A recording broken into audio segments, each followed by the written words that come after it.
There's this phrase called an assault on my brain.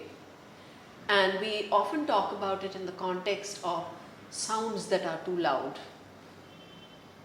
Is it possible that just living in a city with all the traffic sounds and with all kinds of really an assault on your senses, can it actually be traumatic? Yes, definitely, especially for certain groups of people. So there are people who, by virtue of their neuropsychiatric state, are hypersensitive to various senses. Noises are what you're talking about, but people can be hypersensitive to light, for example. People can be hypersensitive to touch. People can be hypersensitive to temperature. So there is that.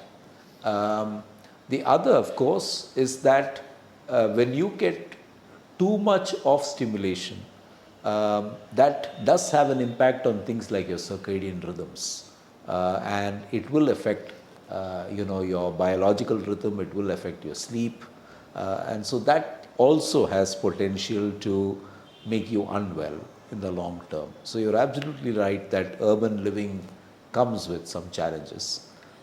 The people who are impacted more by this sort of thing, are they right-brained usually? Don't think we have very clear evidence of that one way or the other. No, Okay. not that I can think of, no. Okay.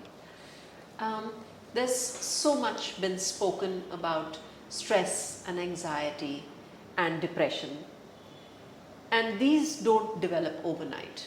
There's a lot of erosion that happens, right?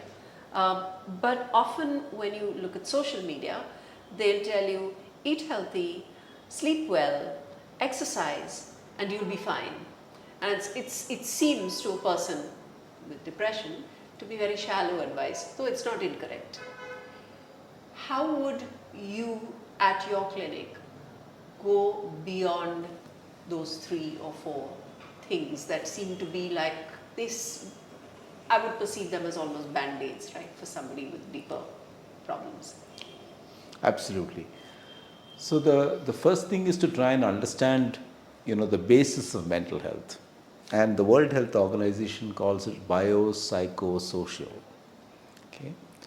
The biological processes that make us vulnerable to mental health conditions are no different from other biological processes. So, to give you an example, some of us are born with a vulnerability to diabetes, some of us to hypertension, some of us to heart disease, some of us to certain types of cancer. Some of us are born with a vulnerability to mental health. So, the way you're wired does confer upon you a certain vulnerability, or of course not. Okay. Then the psyche is, in my view, the sum and substance of life experiences, and we've talked about this a little bit earlier. We have experiences which are positive and nurturing. We draw upon them later on in life. They become positive role models to us. We have experiences that are traumatic, and we were talking about trauma a little earlier. And trauma leaves you with scars. Trauma leaves you with things that make you vulnerable to stress in the future.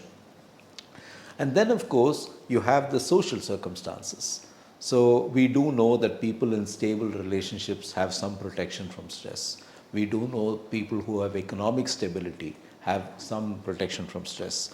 We do know that if you have purpose in life, a job or education or people to care for, then that gives you some protection from stress.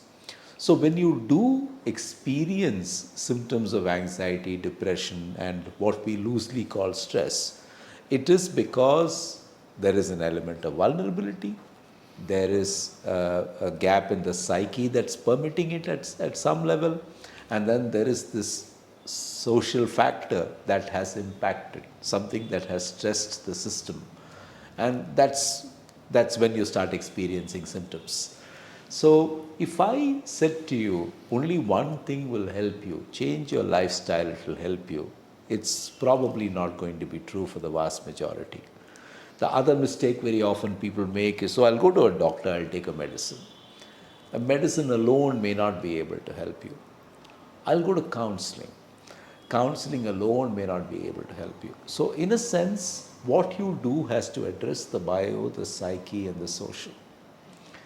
Then bring into this the stigma that is there in society. Bring into this the belief systems that we all live with, which become barriers to care or enablers to care.